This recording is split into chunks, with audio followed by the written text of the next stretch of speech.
সূরা বাকারা আয়াত নম্বর 185। আল্লাহ তাআলা বলেন, শাহরু রমাদান আল্লাযী উনজিলা ফীহিল কুরআন।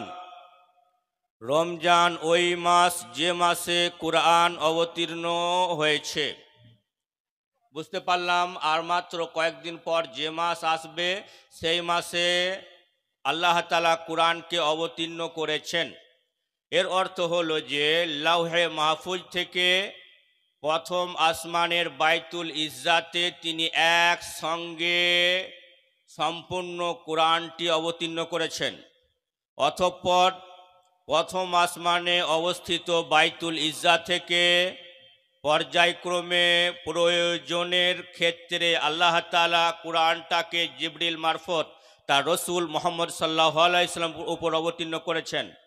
সেটা ছিল 25শে রমাদান, লাইলাতুল কদরের রাত। মিশকাতুল মাসাবি, যাদের কাছে আল হাদিস অ্যান্ড্রয়েড সেট আছে তারা দেখতে পারেন, হাদিস নম্বর 130 এবং 131।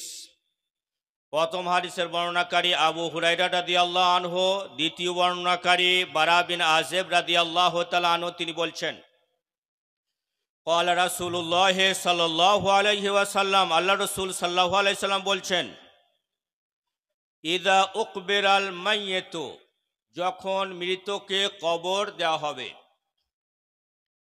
এখানে কবর এর অর্থ হলো মাওযাউদ দাফন, মানে দাফন করার জায়গা। বোঝানো হয়েছে যে যখন কোনো ব্যক্তি মারা যান তার ডেড বডিটাকে অদৃশ্য করা হয়, তার নাম হলো আহলে বারজখ বা আহলে কবর। আমরা মুসলিমরা মাটি খুঁড়ে কবর দিই, খ্রিস্টানরাও মাটি খুঁড়ে কবর দেন, নন মুসলিম কিছু আছে যারা বডিটাকে জ্বালিয়ে দেন। যাই করুন আর তাই করুন, বডিটাকে চোখের সামনে থেকে অদৃশ্য করলেন, অর্থাৎ সে চলে গেল আহলে বারজখে। একই বলা হয় কবর। সেটা মুসলিম নন মুসলিম জাতি ধর্ম বর্ণ নির্বিশেষে সকলের জন্য এই নিয়ম প্রযোজ্য। ইদা উকবিরাল মাইয়িত, যখন মৃতকে কবর দেওয়া হবে, আতাহু মালাকানে, কবরে দুজন ফেরেশতা আসবে। তারা কেমন হবে? আসওয়াদানে, তাদের শরীরের চামড়ার রং হবে কালো।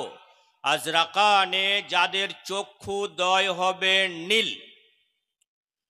ইউকালু লিআহাদিহিমাল মুনকারু ওয়াল আখারু নাকির, তাদের একজনের নাম মুনকার, অন্যজনের নাম নাকির। এই অংশটুকু থেকে আমরা বুঝতে পারলাম যে কবরে মৃত বডিটাকে জীবিত করার জন্য রূহ নিয়ে আসবেন দুজন ফেরেশতা, একজন হলেন মুনকার, অন্যজন হলেন নাকির। কিন্তু যখন সন্তান মাতৃগর্ভে জন্ম নেয় তখন আল্লাহর নির্দেশে রূহ নিয়ে আসেন একজন ফেরেশতা। দলিল সহিহ বুখারী হাদিস নম্বর 3332। হাদিসের বর্ণনাকারী আব্দুল্লাহ বিন মাসউদ রাদিয়াল্লাহু তাআলা আনহু, তিনি বলেন, ক্বালা হাদাসানা রাসূলুল্লাহ সাল্লাল্লাহু আলাইহি ওয়াসাল্লাম, আল্লাহ রাসূল সাল্লাল্লাহু আলাইহি সাল্লাম বলেন, ইন্না আহাদাকুম লা ইজমাউ ফি বাতনি উম্মিহি 40 ইয়াওমান, অবশ্যই অবশ্যই তোমাদেরকে তোমাদের মাতৃগর্ভে শুক্রবিন্দু রূপে রাখা হয় 40 দিন। সুম্মা ইয়াকুনু আলাকাতান মিসলা যালিক, অতঃপর 40 দিন পর রক্তের একটা পিণ্ড হয়। সুম্মা ইয়াকুনু মুদগাতান মিসলা যালিক, অতঃপর 40 দিন পর একটা মাংসের পিণ্ড হয়, মানে আকৃতি আসে। সহিহ বুখারী হাদিস নম্বর 3332। দলিল যে মাতৃগর্ভে সন্তানের আকৃতি আসতে সময় লাগে 40 দিন, অর্থাৎ 4 মাস। তুম্মা ইউরসিলুল্লাহু ইলাইহিল মালাক, অতঃপর আল্লাহ তাআলা মাতৃগর্ভে একজন ফেরেশতাকে পাঠান। ফায়ানফুখু ফীহি রূহ, ওই ফেরেশতা এসে মাতৃগর্ভে সন্তানটার রূহ ফুঁকে দেয়। বুঝতে পারলাম মাতৃগর্ভে সন্তানের বয়স যখন 4 মাস, রূহ নিয়ে আসেন একজন মাত্র ফেরেশতা। কিন্তু যখন কোনো ব্যক্তিকে কবরস্থ করা হয় তখন দুজন ফেরেশতা আসেন, একজন আসেন না। ফাইজলিসানিহি, অতঃপর ওই দুজন ফেরেশতা তাকে তুলে বসান। অতঃপর দুজন ফেরেশতা ওই বসানো ব্যক্তিটাকে প্রশ্ন করেন, মান রব্বুক, তোমার প্রতিপালক কে? বুঝতে পারলাম যে কবরে জীবিত করে সবের প্রথম প্রশ্ন করা হবে। তিনটি প্রশ্ন হবে। প্রথম প্রশ্ন হবে মান রব্বুক, তোমার রব কে? উত্তর দিবে লোকটি রব্বি আল্লাহ, আমার প্রতিপালক হলেন আল্লাহ। 2 নম্বর প্রশ্ন মা দিনুক, তোমার দিন কি? লোকটি বলবে দিন আল ইসলাম, আমার দিন হলো ইসলাম। এখান থেকে আমরা দলিল নিই যে আল্লাহ তাআলা আমাদের যাদেরকে ইসলাম ধর্মে জন্ম দিয়েছেন, এটা আমাদের জন্য রবের পক্ষ থেকে একটা special, it is the special gift of our Lord. এটা আমাদের রবের পক্ষ থেকে একটা বড় উপহার। এই জন্য আমরা আলহামদুলিল্লাহ বলি। আমরা যে ইসলাম পেয়েছি, কবরে যে কোনো ব্যক্তি হবে না কেন, কারণ আল্লাহ রসুল সাল্লাল্লাহু আলাইহি সাল্লাম বলেছেন। তার আগে বলে দিই, যা কিছু আলোচনা করব তার পূর্বে এ কথাটা মাথায় রাখি, the all talks of our prophet Muhammad peace be upon him R 100% absolutely correct. আমাদের রসুল মুহাম্মদ সাল্লাল্লাহু আলাইহি সাল্লাম যা বলেছেন সবটাই সত্য। তিনি বলেছেন যখনই কোনো ব্যক্তি মারা যাবে তার বডিটাকে অদৃশ্য করা হবে, দুজন ফেরেশতা আসবেন, 3টে প্রশ্ন করবেন। 2 নম্বর প্রশ্ন হবে মা দিনুক, তোমার দিন কি? লোকটি বলবে দিন আল ইসলাম, আলহামদুলিল্লাহ আমাদের দিন ইসলাম। এখানে আরেকটা কথা বলে রাখি যে বিশ্বের বুকে দিনে ইসলাম টিকিয়ে রাখতে গেলে আপনারা মাদ্রাসার প্রতি বিশেষ মনোনিবেশ করবেন। এটা মুসলিম জাতির প্রত্যেকটা সদস্যের কর্তব্য যে মাদ্রাসাগুলোকে যে কোনো প্রকারে বাঁচিয়ে রাখতে হবে। যদি মাদ্রাসাগুলো বাঁচিয়ে না রাখা যায়, ধীরে ধীরে এ বিশ্বের বুক থেকে ইসলাম লোপ পাবে, যার জন্য রবের কাছে আমাদের দায়ী হতে হবে। প্রত্যেকের কর্তব্য যে আমরা মাদ্রাসাগুলোকে টিকিয়ে রাখবো। টিকিয়ে রাখতে গেলে কি করতে হবে? আপনার আর্থিক সাহায্য দরকার, আপনার পরামর্শ দরকার, আপনার দৈহিক সাহায্য দরকার। এক কথায় প্রত্যেককে আমরা মাদ্রাসার প্রতি বিশেষ মনোনিবেশ করব, আমরা এই আবেদন করছি। 3 নম্বর প্রশ্ন করবেন মা হাদার রাজুলুল লাযী বুইসা ফীকুম, তোমাদের মাঝে যে লোকটাকে পাঠানো হয়েছিল ওই লোকটা কে ছিলেন? উত্তর হবে মুহাম্মাদুন সাল্লাল্লাহু আলাইহি ওয়াসাল্লাম। কবরে এই 3টে প্রশ্নের উত্তর যখন কোনো ব্যক্তি দেবেন, ওই 2 জন ফেরেশতা জিজ্ঞেস করবেন কাইফা ইদরিক, আচ্ছা কবরে যে 3টে প্রশ্ন হবে, 3টে প্রশ্নের অ্যান্সার উত্তর এই হবে, তুমি জানলে কিভাবে? ফায়াকুল, ওই লোকটা বলবে, যা বলবে আমি আজকে আপনাদের সম্মুখে সেটাই পরামর্শ দিতে চাইবো। কি বলবে? কারাআতু কিতাব আল্লাহ, আমি আল্লাহর কিতাব আল কুরআনুল কারীম পড়েছি। নাম্বার 2 বলবে আমান্তু বিহি, আমি এটার উপরে ঈমান এনেছি। নাম্বার 3 কথা বলবে সাদ্দাকতুহু, আমি এটাকে সত্য বলে মেনেছি। এই অংশটুকু দলিল যে যদি কোনো ব্যক্তি আল কুরআনুল কারীম পড়তে না জানেন, কবরে তার মুখ থেকে উত্তর আসবে না। এবারে আপনারা নিজেরা সিদ্ধান্ত নেবেন যে কবরে আমি 3টে প্রশ্নের উত্তর দিতে পারবো কি পারবো না। কি বুঝাইতে চাইলাম? যারা আল কুরআনুল কারীম পড়তে পারেন, তার উপরে ঈমান এনেছেন এবং সেটাকে সত্য বলে মেনেছেন, তারাই কেবলমাত্র তার উত্তর দিতে পারবেন, নতুবা পারবেন না। এখানে কি বোঝাতে চাইছি? আর মাত্র কয়েকদিন পর রমজান, রমজানের সাথে আল কোরআনের একটা নিবিড় সম্পর্ক। এই জন্য মুসলিমরা অন্যান্য মাসে আল কোরআনুল পড়ুক চাই না পড়ুক, রমজান মাসে তারা আল কোরআনের প্রতি বিশেষ মনোনিবেশ দেন এবং আল কোরআনুল কারীম তারা নিয়মিত পড়েন। আমি বোঝাতে চাইছি যে কবরে ওই লোকটা বলবে আমি কিতাবুল্লাহ পড়েছি, তারপরে বলবে আমি ঈমান এনেছি, তারপরে বলবে এটাকে আমি সত্য বলে জেনেছি।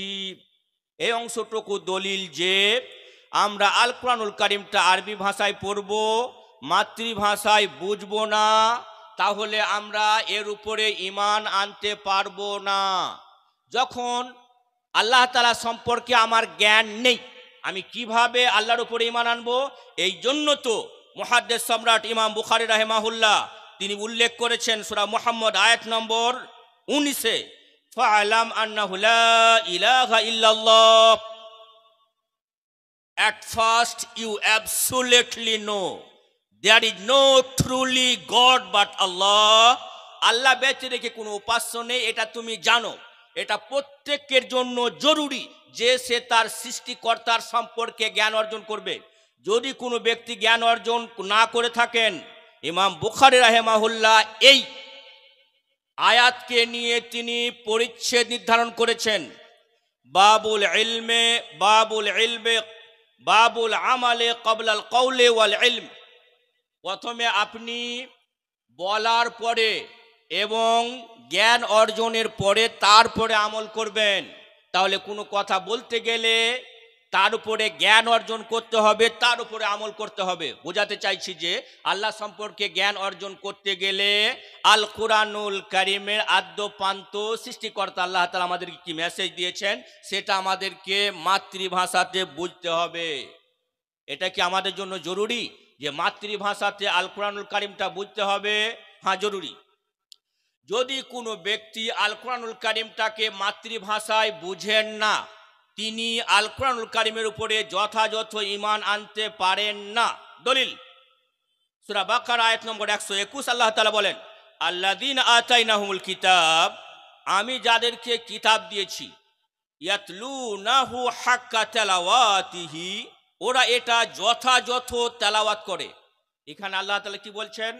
ওরা এটাকে যথাযথভাবে পড়েন নট, বরং বলছেন যথাযথভাবে ওটাকে তেলাওয়াত করেন। উলাইকা ইউমিনুনা বিহি, তারাই এর উপরে ঈমান আনে। সৃষ্টিকর্তা আল্লাহ তাআলা আয়াত নম্বর সূরা বাকারা আয়াত নম্বর 121-এ বলছেন যে যারা আল কুরআনুল কারীম তেলাওয়াত করেন তারাই ঈমান আনতে পারবেন, নতুবা না। আমরা বলিনি, স্বয়ং বিশ্ব সৃষ্টিকর্তা আল্লাহ তাআলা তিনি বলছেন।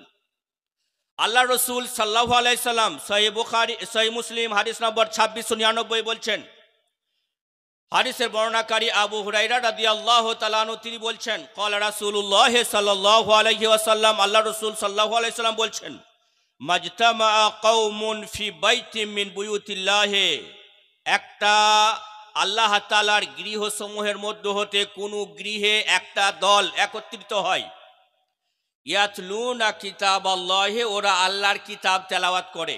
এখানে আল্লাহ রসুল সাল্লাল্লাহু আলাইহি সাল্লাম আল কুরআনুল কারীম পড়ার ক্ষেত্রে যে শব্দটা ব্যবহার করলেন সেটা হলো তেলাওয়াত করা। ভাই মুসলিম, তাহলে আমাদেরকে আল কুরআনুল কারীম পড়তে হবে। It is not enough for us, এটা আমাদের জন্য যথেষ্ট নয়, বরং আমাদেরকে কি করতে হবে? আল কুরআনুল কারীমকে তেলাওয়াত করতে হবে। তাহলে তেলাওয়াত কি জিনিস এটা বুঝতে হবে। তেলাওয়া, it is an Arabic word, it means to recitation. তেলাওয়াত একটা আরবি শব্দ, এর মানে হলো আবৃত্তি করা। এখন এই আবৃত্তি করা আল কুরআনুল কারীম কাকে বলে?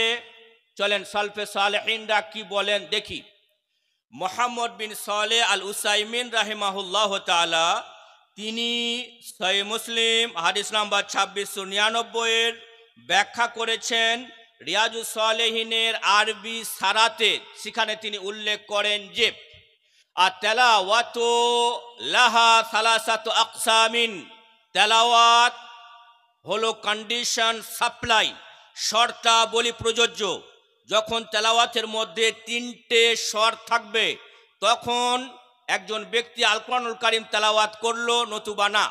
এখন আমরা দেখব যে আমরা আল কুরআনুল কারীম পড়ি তো এর মধ্যে 3টে শর্ত, যে 3টে শর্ত থাকার কথা উল্লেখ করেছেন এই 3টে আছে কিনা। নাম্বার 1, তেলাওয়াতুল লফজে, এর মানে হলো আরবি বর্ণমালার 29টা অক্ষরের উচ্চারণের উৎপত্তি স্থল আমাকে শিখতে হবে এবং সেই জায়গাতে উচ্চারণ করে আমাকে পড়তে হবে। ওষ্ঠ থেকে নিয়ে কণ্ঠনালীর নিম্ন ভাগ পর্যন্ত 17 থেকে 18 জায়গায় আরবি বর্ণমালার 29টা অক্ষরকে আদায় করতে হয়। একে আমরা তাজবিদ বলি, মাখরাজ বলি, অর্থাৎ দ্য প্লেস অফ প্রোনাউন্সিয়েশন, উচ্চারণের উৎপত্তি স্থল, উচ্চারণ কোন কোন জায়গায় কোন অক্ষরটা করতে হবে এটা আমাদের শিখতে হবে। কেন শিখতে হবে? এই জন্য শিখতে হবে যে আরবি ভাষাটা এমন একটা ভাষা যে উচ্চারণের উৎপত্তি স্থল ভিন্ন হলে মানের মধ্যে আকাশ পাতাল প্রভেদ লক্ষ্য করা যায়। যদি আমি আপনাকে বলি যে আপনি সূরা ইখলাস তেলাওয়াত করুন, তো তখন আপনি বলবেন বিসমিল্লাহির রহমানির রহিম, কুল হু আল্লাহু আহাদ। যদি কুলটা আপনি ছোট কাপ দিয়ে পড়েন তখন এর অর্থ হলো যে বিশ্ব সৃষ্টিকর্তা আল্লাহ তাআলা তার রসুল মুহাম্মদ সাল্লাল্লাহু আলাইহি সাল্লামকে বলছেন, ও মুহাম্মদ সাল্লাল্লাহু আলাইহি সাল্লাম, ইউ ইট, হে নবী মুহাম্মদ সাল্লাল্লাহু আলাইহি সাল্লাম আপনি খান। কিন্তু এখানে যে রব্বুল আলামিন তার রসুল মুহাম্মদ সাল্লাল্লাহু আলাইহি সাল্লামকে খেতে বলেননি, বরং কি বলেছেন? কুল, O prophet Muhammad peace be upon him, you সে, হে নবী মুহাম্মদ সাল্লাল্লাহু আলাইহি সাল্লাম আপনি বলুন। কি বোঝাতে চাইলাম? সামান্য ছোট কাপ আর বড় কাপের উচ্চারণের উৎপত্তি স্থল ভিন্ন হওয়ার কারণে আরবি ভাষার মানেতে চেঞ্জ হলো। এটা যে কোনো জ্ঞানী লোক বলবেন যে যদি কেউ জেনে শুনে এভাবে পড়ে তাহলে আল কোরআনুল কারীমের মানে চেঞ্জ হবে, সুতরাং পাপ হবে, গুনাহ হবে। এই জন্য ভাই মুসলিম আমাদের জন্য। আসসালামু আলাইকুম। চাঁদঘরে দুটি বাচ্চা ছেলে হারিয়ে গেছে। কেউ যদি কোনো খোঁজ পেয়ে থাকেন তাহলে পারে অবশ্যই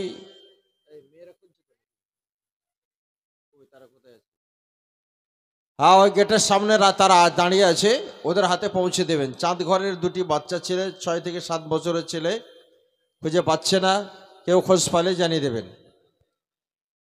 আরবি বর্ণমালা 29টা অক্ষরের উচ্চারণ আমাদেরকে সঠিকভাবে শিখার চেষ্টা করতে হবে।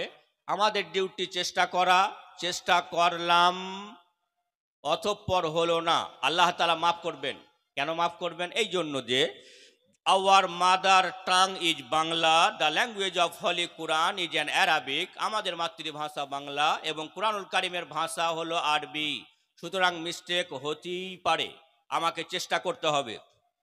ভাই মুসলিম, তো এটা আমাদের জন্য জরুরি যে আমরা আরবি বর্ণমালার 29টা অক্ষরের উচ্চারণের উৎপত্তি স্থল শিখব।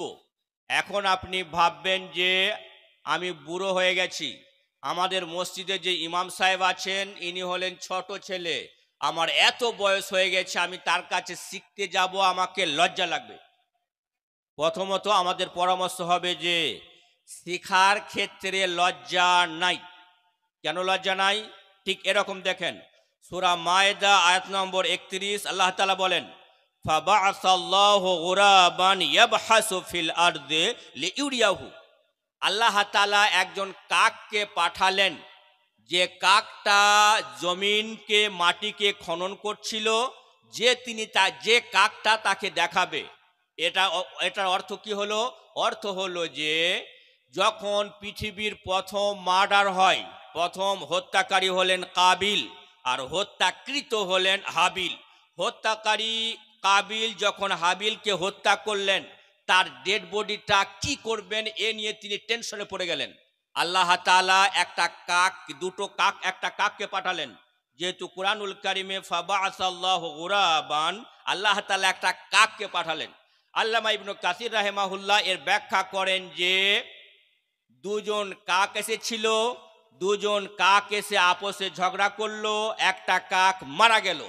আল্লামা তাবারি রাহিমাহুল্লাহ উল্লেখ করেন যে ওইখানি একটা মৃত কাক মরে পড়েছিল, আল্লাহ তাআলা একটা কাককে পাঠালেন। দুটো তাফসীরে দু রকম কথা উল্লেখ করা রয়েছে। তো আল্লাহ তাআলা একটা কাককে পাঠালেন, অতঃপর ওই কাকটা কাবিলের সামনে মাটি খনন করতে লাগলো। অতঃপর কিছুটা গর্ত হলে মৃত কাকটার ডেড বডিটা মাটির নিচে দিয়ে অপর থেকে মাটি চাপা দিলেন। তখন কাবিলও তাই করলো, মাটি খুঁড়ে তার হত্যাকৃত ভাই হাবিলের ডেড বডিটা মাটি দিয়ে ওপরে মাটি চাপা দিলেন। কি বোঝাতে চাইলাম যে আমরা যে কবর দিই, এই কবরটা আশরাফুল মাখলুকাত, মানুষ জাতি, এরা শিখেছে কার কাছে? এরা শিখেছে কাকের কাছে।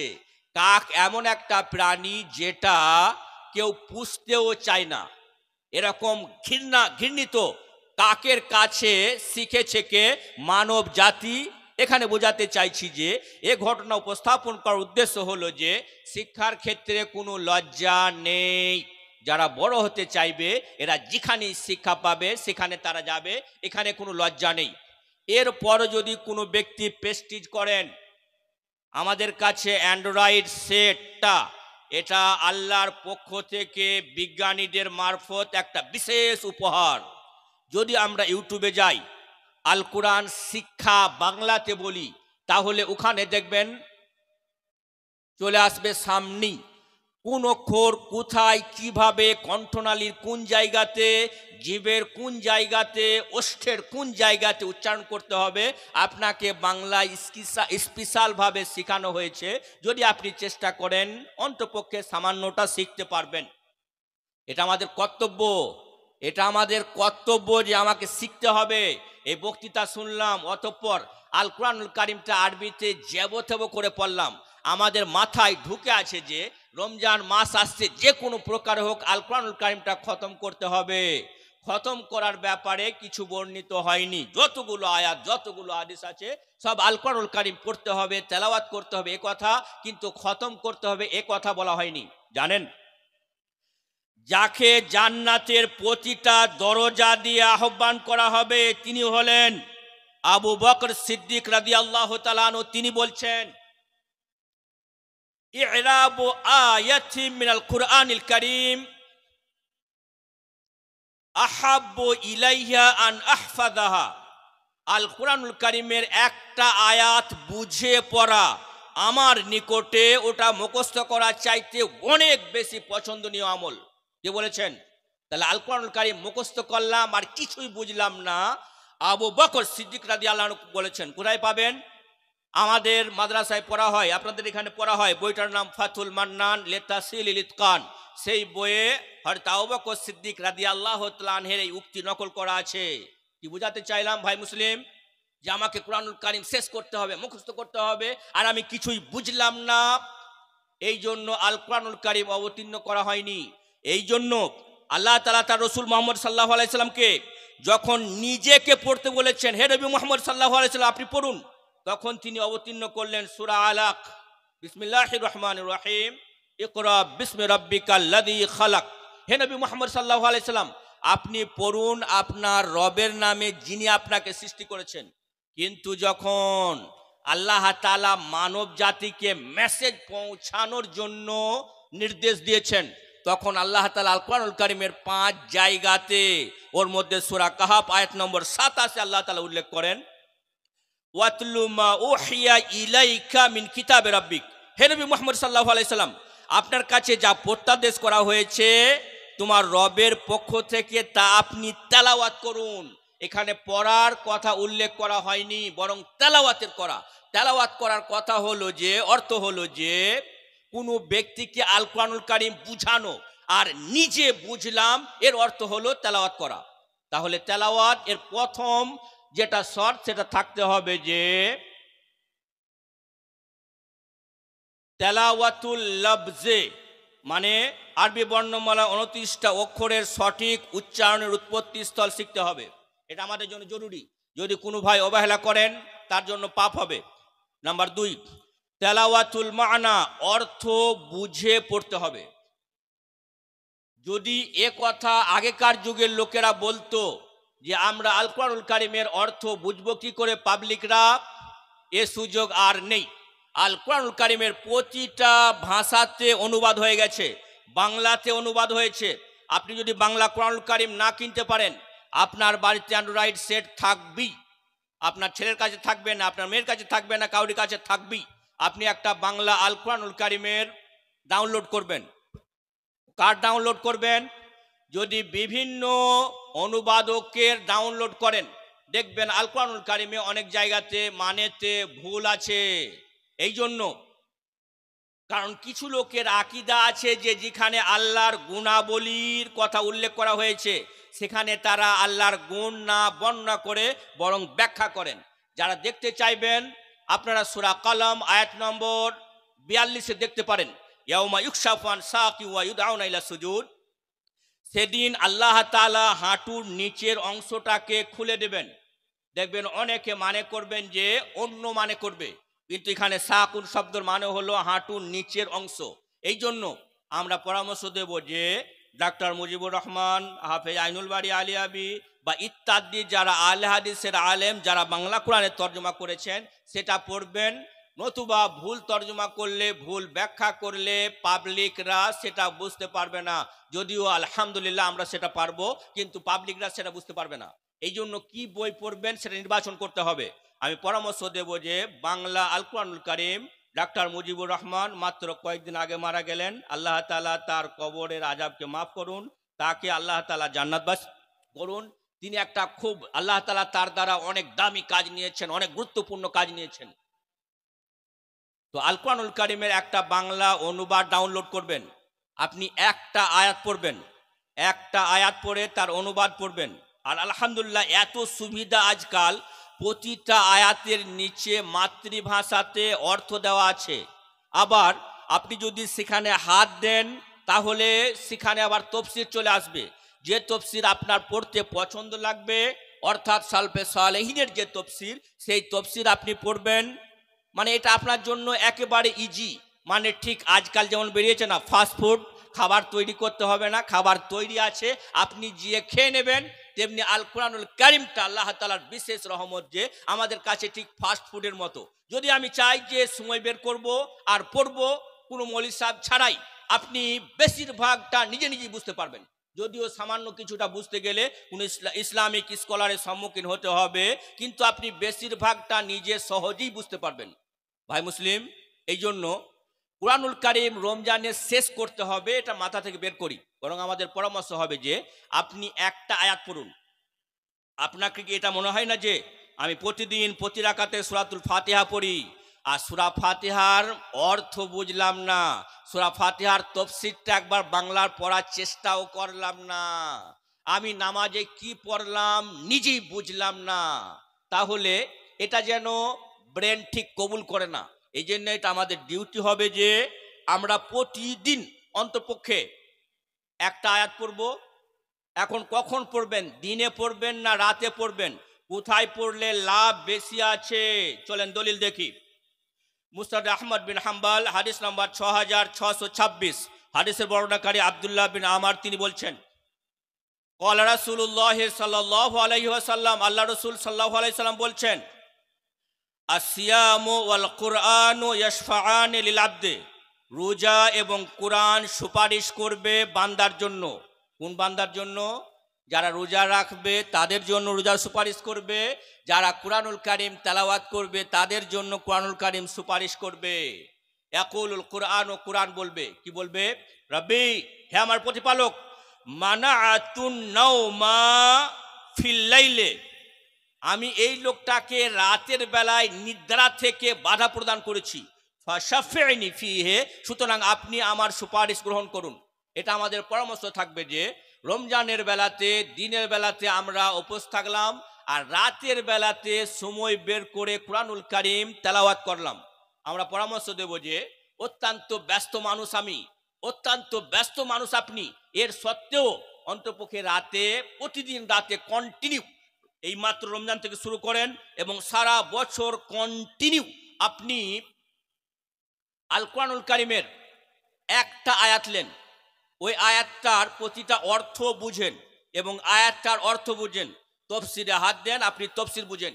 এভাবে যদি কোনো ব্যক্তি করেন, আমরা যেটা বুঝেছি যে মোটামুটি কোনো ব্যক্তি যদি 1000 আল কোরআনুল কারীমের আরবি শব্দের মানে বুঝে, তাহলে কোরআনটা মোটামুটি 90% এর অর্থ বুঝতে পারবে। কারণ কোরআনে মুতাশাবে, পরস্পরে মিল আছে, এরকম আয়াত অসংখ্য আছে। সুতরাং এটা আমাদের জন্য ডিফিকাল্ট হবে না, এটা আমাদের জন্য কঠিন হবে না। যিনি অবতীর্ণ করেছেন তিনি বলছেন আল কোরআনুল কারীমটা সহজ। সূরা কামারে তিনি 4 জায়গায় বলেছেন, আয়াত নম্বর 17-তে, ওয়ালাকাদ ইয়াসসারনাল কুরআনা লিযিকর ফাহাল মিন মুদ্দাকির। আমি আল কোরআনুল কারীমটাকে উপদেশ গ্রহণের জন্য অবতীর্ণ করেছি, এমন উপদেশ গ্রহণের জন্য সহজ করেছি। কে বলছেন? স্বয়ং আল্লাহ তাআলা বলছেন কোরআনুল কারীমটা সহজ। ফাহাল মিন মুদ্দাকির, এমন কেউ আছো কি যে উপদেশ গ্রহণ করবে? বুঝতে পারলাম আল কোরআনুল কারীমটা কোনো কঠিন বই নয়। সবের প্রথম আমার মাথায় ধারণ রাখতে হবে যে আল কোরআনুল কারীমটা সহজ।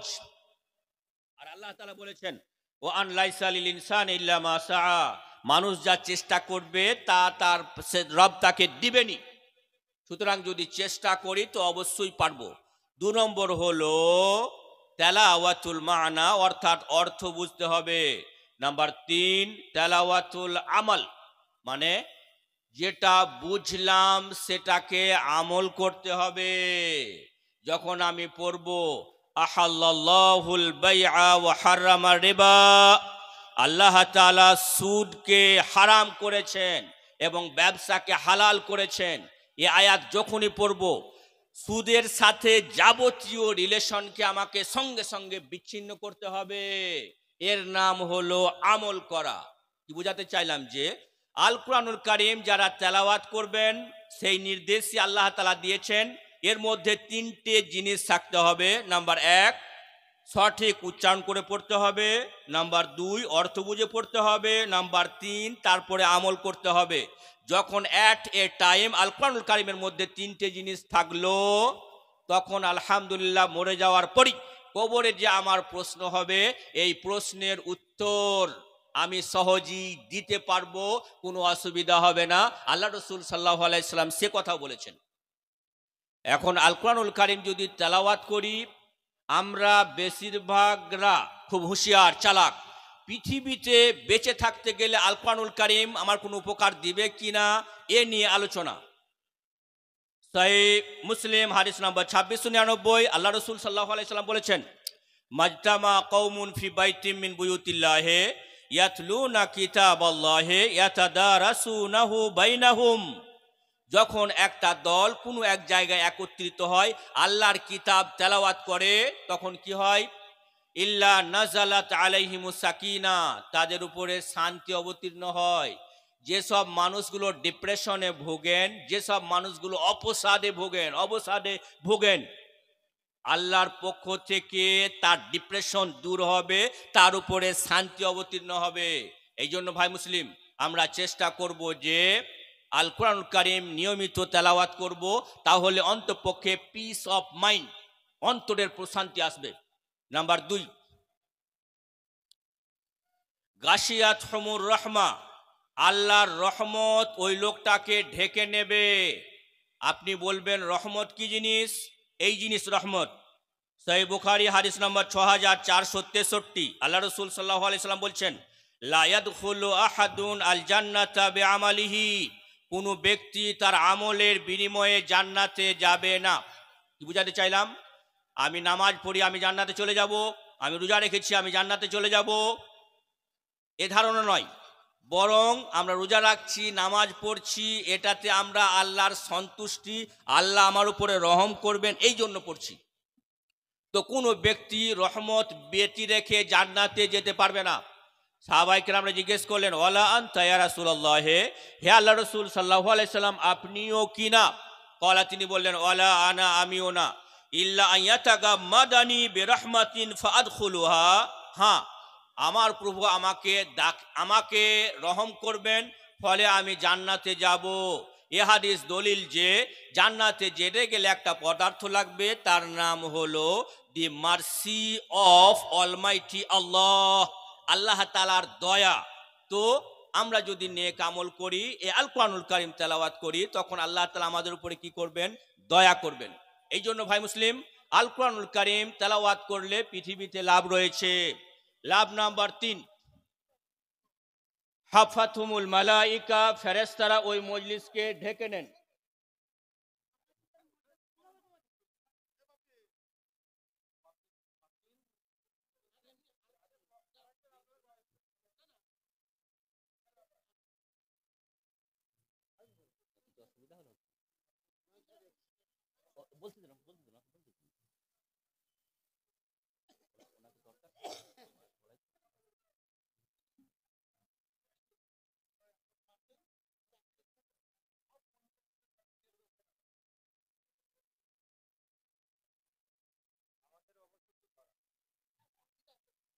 না বলে দেন, যেহেতু এগুলো সব মাদ্রাসার জলসা আদায় করতে হবে।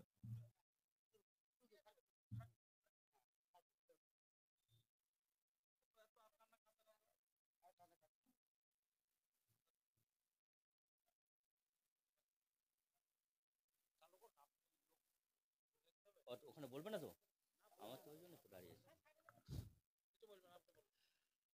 হাফাতুমুল মালাইকা, ওই লোকটাকে ফেরেশতারা পাহারা দেবে। আপনি বলেন তো, আমরা ভারতীয় মুসলিম, যে কোনো সময়ে আমাদের মব লিঞ্চিং, গণপিটুনির সম্মুখীন হতে পারে। আল্লাহর পক্ষ থেকে ফেরেশতারা যারা কুরআনুল কারীম তেলাওয়াত করে, অর্থাৎ যারা বুঝে পড়ে তার উপরে আমল করে, আল্লাহর পক্ষ থেকে নির্ধারিত ফেরেশতারা তার জন্য পাহারাদার হয়ে যাবে, তার কোনো ক্ষতি করতে পারবে না। ঠিক এরকম একবার উহুদ যুদ্ধ চলছিল, মুসলিম সৈন্যরা প্রথমে জিতছিল।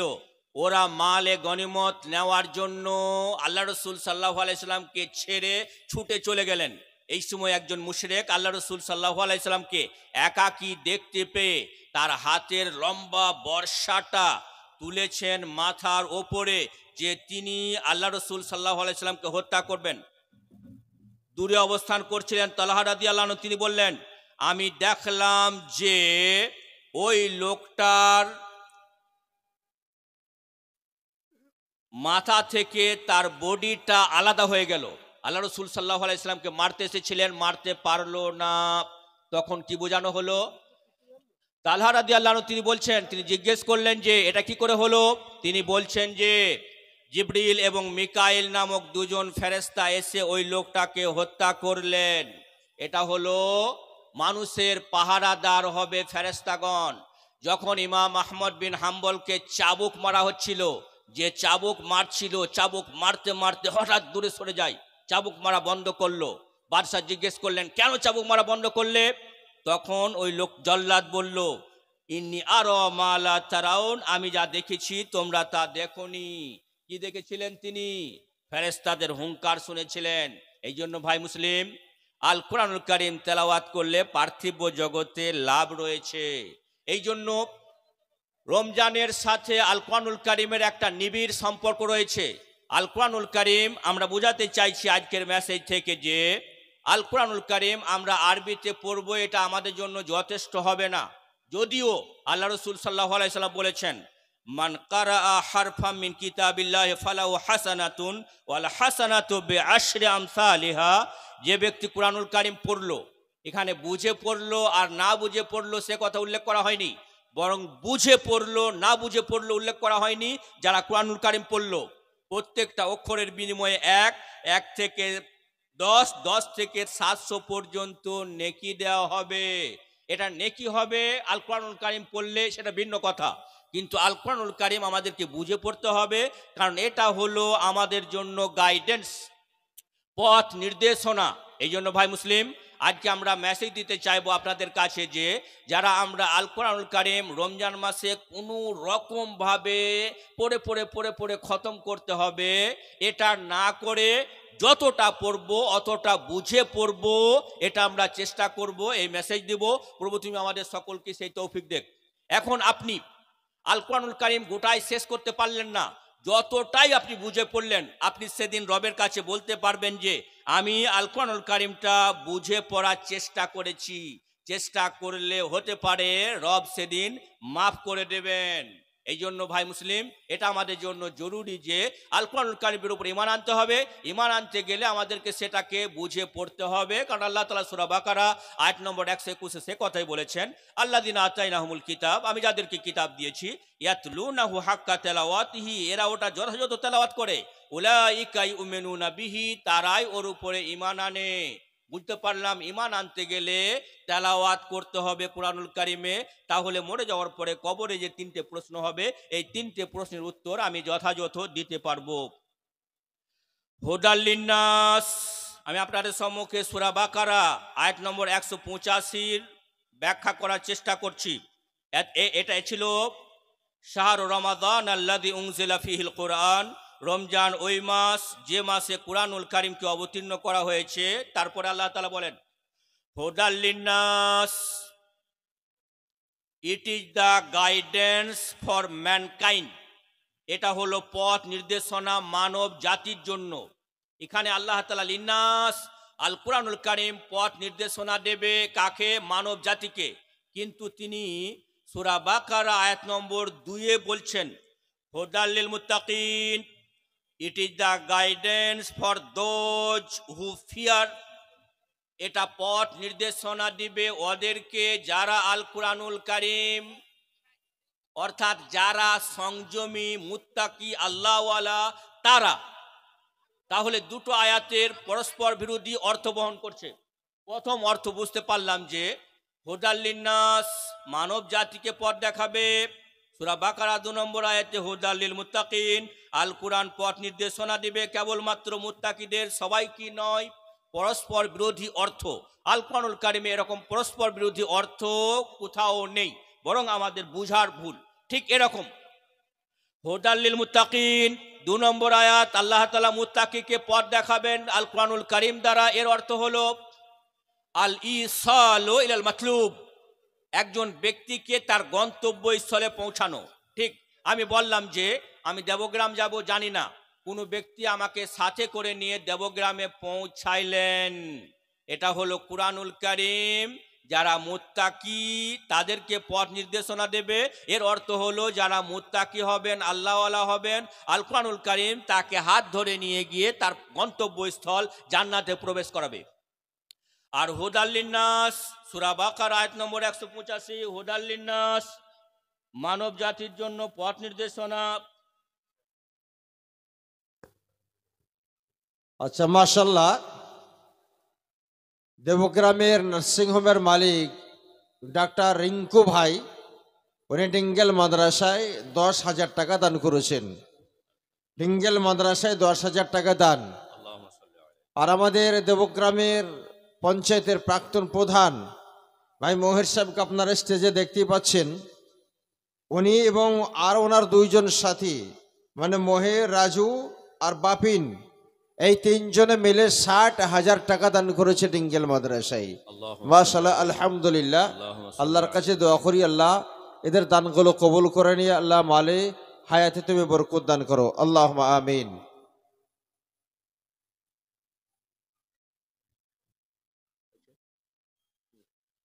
হুদাল লিন্নাস আল কুরআন পথ দেখাবে মানব জাতিকে।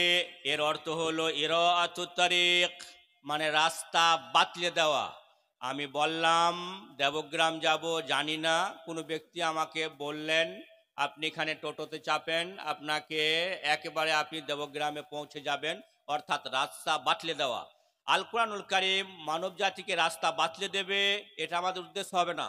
আমাদের উদ্দেশ্য হবে আল কুরআনুল কারীম আমাকে সাথে করে ধরে নিয়ে আমার গন্তব্যস্থল জান্নাতে প্রবেশ করাবেন। এই জন্য আমাদেরকে কি হতে হবে? মুত্তাকি হতে হবে, যে উদ্দেশ্যে রোজাকে আমাদের জন্য ফরজ করা হয়েছে।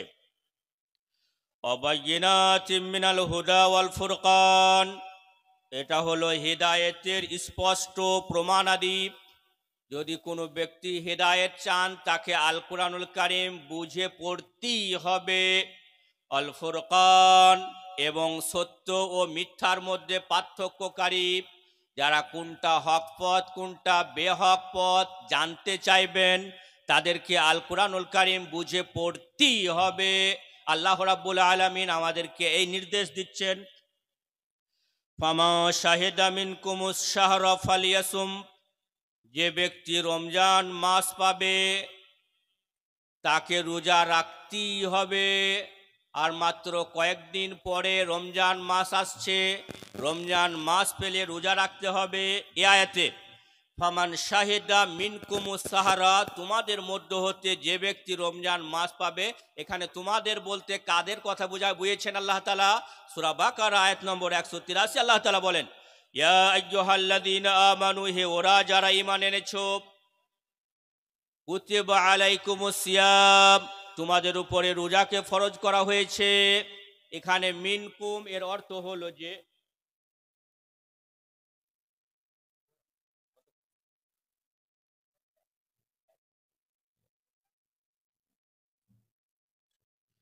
ফামান শাহিদা মিনকুমুস সাহরা ফালিয়াসুম, তোমাদের মধ্য হতে যারা রমজান মাস পাবে তাকে রোজা রাখতেই হবে।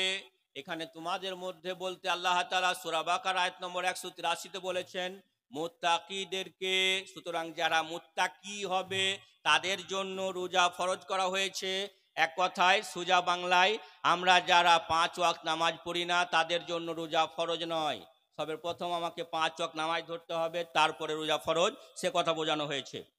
ওমান কানা মারিদান, তোমাদের মধ্য হতে যারা অসুস্থ, আও আলা সাফারিন, এবং সফরে থাকো, ফাইদ্দাতুম মিন আইয়ামিন উখর, তারা অন্যান্য দিনগুলোতে গণনা করবে। ইউরিদুল্লাহু বিকুমুল ইউসর, আল্লাহ তাআলা তোমাদের সহজ চান। ওয়ালা ইউরিদু বিকুমুল উসর, আল্লাহ তাআলা তোমাদের জন্য কঠিন চান না। ওয়ালে তুকমিলুল ইদ্দাতা, তোমরা যেন গণনাটা পূর্ণ করতে পারো। ওয়ালে তুকাব্বিরুল্লাহ আলা মা হাদাকুম, আল্লাহ তাআলা তোমাদেরকে হেদায়েত দিয়েছেন এই জন্য যেন তোমরা আল্লাহ তাআলার মহত্ব বরত্ব বর্ণনা করো। ওয়ালা আল্লাকুম তাশকুরুন, সম্ভবত তোমরা কৃতজ্ঞ বান্দা হবে। ভাই মুসলিম, এটা ছিল আপনাদের সম্মুখে সূরা বাকারা আয়াত নম্বর 184 সংক্ষিপ্ত তাফসীর। প্রথমটা আল কোরআনুল কারীম, এ ব্যাপারে বিস্তারিত আলোচনা করা গেলেও পরবর্তী অংশগুলো রোজা কে রাখবে কে রাখবে না ইত্যাদি আলোচনা করা সম্ভব হলো না, কারণ বক্তা এসে গেছেন আর সময়ও হয়েছে। আমাকে সভাপতি সাহেব ছাড়ার জন্য নির্দেশও দিয়েছেন। এই জন্য আজকের এই জলসা থেকে আমরা দোয়া করি প্রভুদয়াময়, এই জলসায় যারা সার্বিকভাবে সাহায্য করলেন, সেটা যাদের দৈহিক সাহায্য হোক, আর্থিক সাহায্য হোক, মৌখিক সাহায্য হোক, তাদের সকলের সাহায্যগুলো তুমি কবুল করে নিও। আমিন। প্রভুদয়াময়, তুমি এই ডিঙ্গেল মাদ্রাসাকে এলাকার এক গুরুত্বপূর্ণ মাদ্রাসা পরিণত করো। আমিন। প্রভুদয়াময়, তুমি আমাদের সকলকে সামনে রমজানের প্রতিটা রোজা সঠিকভাবে পালন করার তৌফিক দিও। আমিন। ওয়া আখিরু দাওয়ানা আলহামদুলিল্লাহি রাব্বিল আলামিন ওয়া সাল্লাল্লাহু আলা নাবিয়্যিনা মুহাম্মদ ওয়া আলা আলিহি ওয়া আসহাবিহি আজমাইন। আসসালামু আলাইকুম ওয়া রাহমাতুল্লাহি ওয়া বারাকাতুহু।